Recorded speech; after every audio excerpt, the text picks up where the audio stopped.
खेल खेल में मैग्नेट निकलने से 3 साल के एक मासूम की मौत हो गई। मासूम के परिजनों ने बताया कि उसके शरीर से ऑपरेशन के जरिए चुंबक तो निकाल लिया गया था, लेकिन बेहोशी की दवा की ओवरडोज और ऊपर से ऑपरेशन के तुरंत बाद देखभाल में लापरवाही के चलते उनके घर का चिराग हमेशा हमेशा के लिए बुझ गया। नाराज परिजनों ने डॉक्टर और अस्पताल पर लापरवाही के आरोप लगाते हुए पुलिस को शिकायत कर कड़ी कार्रवाई की मांग की है। दरअसल पूरा मामला इंदौर के गुमास्ता नगर स्थित अरिहंत हॉस्पिटल का है, जहां सोमवार सुबह 3 साल के मासूम कबीर तिवारी की मौत हो गई। परिजनों ने एनेस्थेसिया के ओवरडोज और ऑपरेशन के बाद देखभाल में लापरवाही का आरोप लगाते हुए चंदन नगर थाने में शिकायत दर्ज की है, जिसके बाद बच्चे को पोस्टमार्टम के लिए जिला अस्पताल भेज दिया गया है। जानकारी के मुताबिक सिलिकॉन सिटी में रहने वाले सुनील तिवारी के बेटे कबीर तिवारी ने 29 जुलाई को खेल खेल में मैग्नेट यानी चुंबक निगल लिया था। परिजनों को पता चलते ही उन्होंने अपने शिशु रोगी विशेषज्ञ डॉक्टर को दिखाया, तो वहां से मासूम को अरिहंत हॉस्पिटल रेफर किया गया, जहां हॉस्पिटल में एक्सरे रिपोर्ट में चुंबक बच्चे के गले में फंसा होना पाया गया, जिसके बाद बच्चे की हालत को देखते हुए अस्पताल ने दवाई देकर इलाज शुरू कर दिया। उसके बाद भी कुछ नहीं हुआ तो परिजन 4 अगस्त और 7 अगस्त को डॉक्टर्स के कहे मुताबिक इलाज कराते रहे। आखिर 9 अगस्त सोमवार को एंडोस्कोपी के जरिए चुंबक निकालने का निर्णय लिया गया। आज सुबह बच्चा हंसता खेलता हुआ अपनी मम्मी और पापा के साथ अस्पताल पहुंचा तो ऑपरेशन शुरू हुआ। 8:30 बजे शुरू हुआ ऑपरेशन करीब 9:30 बजे तक चला। ऑपरेशन करने वाले डॉक्टर मयंक जैन और डॉक्टर सोनल निवसारकर और अन्य स्टाफ ने बच्चे के शरीर में से चुंबक निकाल तो दी और उसे चाइल्ड वार्ड में शिफ्ट भी कर दिया, लेकिन वहां मासूम कबीर की मां ने देखा कि उनके बच्चे का शरीर ठंडा पड़ रहा है, लेकिन इस बीच किसी ने देख रेख नहीं की और कुछ देर बाद मासूम की मौत हो गई। उसके बाद अस्पताल परिजनों को जानकारी देने में आनाकानी करते रहा। बालक है जिसका नाम कबीर तिवारी है, ठीक है, जो 3.25 साल का है। उसने 29 तारीख को अपने पेट में मैग्नेट निकल ली थी। 29 तारीख को डॉक्टर को दिखाया। डॉक्टर ने बोला कि आप एक्सरा करा लीजिए। एक्सरा करा के 29 तारीख को पूजा हॉस्पिटल में बताया। डॉक्टर साहब ने बोला कि एक्सरा करा लीजिए। एक्सरा करा। एक्सरा कराने के उसमें दिख रही है कि उसकी मैग्नेट उसमें फंसी हुई है। उन्होंने फिर रेफ़र कर दिया अरिहंत हॉस्पिटल में। अरिहंत हॉस्पिटल में जो डॉक्टर हैं वो है मिस्टर मयंक जैन है, उनको दिखाया। उन्होंने बोला कि इसकी जो मैग्नेट है वो एक्सरे में दिख रही है कि ये अपना चेस्ट के पास में फंसी हुई है। स्टार शेप की मैग्नेट है जो फंसी हुई है।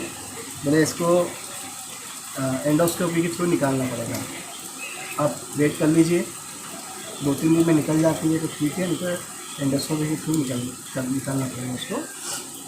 वेट किया, ठीक है। डॉक्टर ने मेडिसिन वगैरह जो दी थी वो दी उसको। फिर 27 तारीख को सर को बताया कि इस बीच में उसको फीवर आ गया था, तो फीवर आने पे डॉक्टर ने बोला कि अभी नहीं कर सकते एंडोस्कोपी, ठीक है। तो हमने भी उसका वेट कर लिया, कुछ 8 से 10 दिन वेट किया। फिर 27 तारीख को डॉक्टर साहब के पास आए। फिर 27 पहले 29 के बाद में कुछ 4 तारीख को आए, एक एक्सरा कराया, वो उसी कंडीशन में थी मैग्नेट। उसके बाद में अपना कुछ 7 तारीख को अरिहंत हॉस्पिटल में आके एक्सरा कराया। एक्सरे में उसी सेम कंडीशन में मैग्नेट थी। डॉक्टर साहब को बताया तो डॉक्टर साहब ने बोला कि हाँ इसकी तबीयत ठीक है ना, इसको कोई प्रॉब्लम नहीं है, फीवर वगैरह सब चला गया। वहीं मृतक बच्चे के पिता ने बताया कि इस दौरान अस्पताल प्रबंधन अपनी गलती छिपाने के लिए बदतमीजी पर उतर आया और उनके बेटे की मौत हो जाने के बाद डॉक्टर बोलते रहे कि हमें भी विश्वास नहीं हो रहा है कि बच्चे की मौत कैसे होगी। परिजनों ने अस्पताल के इसी लापरवाही भरे रवैये और एनेस्थेसिया के ओवरडोज देने का आरोप लगाते हुए मामले की शिकायत चंदन नगर पुलिस को की, जिसके बाद मौके पर पहुंची पुलिस ने अस्पताल प्रबंधन से जानकारी ली और परिजनों की शिकायत दर्ज कर मासूम के शव को पोस्टमार्टम के लिए जिला अस्पताल भेज दिया। डॉक्टर साहब ने अपॉइंटमेंट दिया था तो 8:30 बजे उसकी बोले कि एंडोस्कोपी करके मैग्नेट के थ्रू निकाल देंगे। तो कुछ 6:30 बजे हम हॉस्पिटल आ गए थे अरिहंत हॉस्पिटल में, और 6:30 बजे आने के बाद में पूरा प्रोसेस कराया यहाँ पे, फाइल वगैरह सब कंप्लीट कराई। उसके बाद में कुछ 8:15 बजे डॉक्टर साहब ने इसको बोला कि इसको OT में हम शिफ्ट कर रहे हैं। 8:15 से 8:30 के बीच में उसको OT में शिफ्ट कर दिया।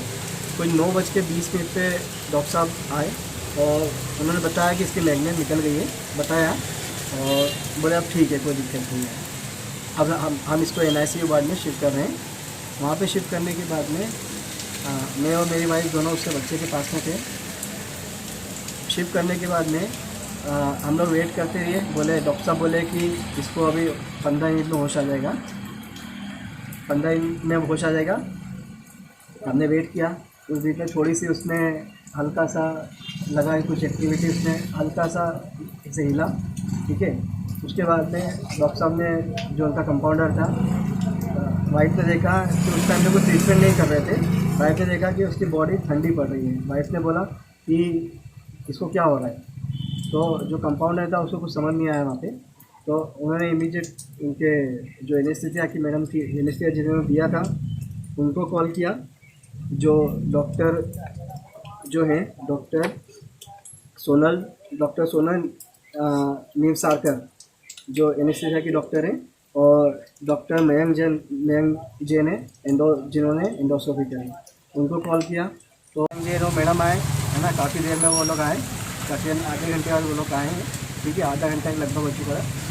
मयंक के साहब से बात करी तो बोले बच्चे की पल्स बंद हो गई, 5 से 7 मिनट तक उसकी पल्स बंद हो गई है। जब तक इन्होंने कोई भी इमीडिएट एक्शन नहीं लिया, और उससे यदि पहले एक्शन ले लिया होता तो हो सकता है कि मेरा बच्चा जीवित होता। तो डॉक्टर ने सिर्फ कैजुअल अप्रोच छोड़ के ऑपरेशन करके उसको NICU में शिफ्ट कर दिया। वजह ये रही सर कि प्रॉपर यहाँ पे आके उसको देखते, है ना, तो हो सकता है यदि उसकी बॉडी ठंडी हो रही है, यदि उसको प्रॉब्लम हो रहा है, तो आके इमीडिएट देखना चाहिए थे। अब उन्होंने पूरी अपनी लापरवाही रखी।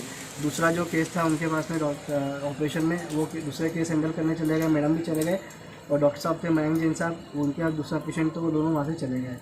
जो मेजर सीनियर डॉक्टर थे, जहाँ पे उनको वहाँ पे रहना चाहिए था, तो उनकी लापरवाही के कारण ही ये सब हुआ नहीं। तो आज एंडोस्कोपी में से आपने देखा होगा बहुत सारे इजी है, मैग्नेट सिक्का निकालना इजीली निकल जाता है। हालांकि बच्चों के द्वारा सिक्के सहित अन्य वस्तुएं निगलने की बात सामने आती रही है और अधिकतर परिस्थितियों में उनकी जान भी बच जाती है, लेकिन ताज़ा मामले के सामने आने के बाद अस्पताल प्रबंधन पर सवाल उठना लाजमी है, क्योंकि परिजनों के आरोप वाकई गंभीर हैं। फिलहाल पुलिस इस मामले में किस तरह से जांच करती है, ये अभी सवाल है। वहीं मासूम को खो देने वाले पिता की माने तो अस्पताल पर कार्रवाई होनी चाहिए, क्योंकि वे नहीं चाहते हैं कि उनकी तरह किसी और के घर की रौनक अस्पताल की लापरवाही के चलते खत्म हो जाए। वहीं मासूम के अचानक चले जाने से मां विमला तिवारी और परिजनों के रो रो कर बुरे हाल हैं। Bureau report, Khabarkosh news, Indore.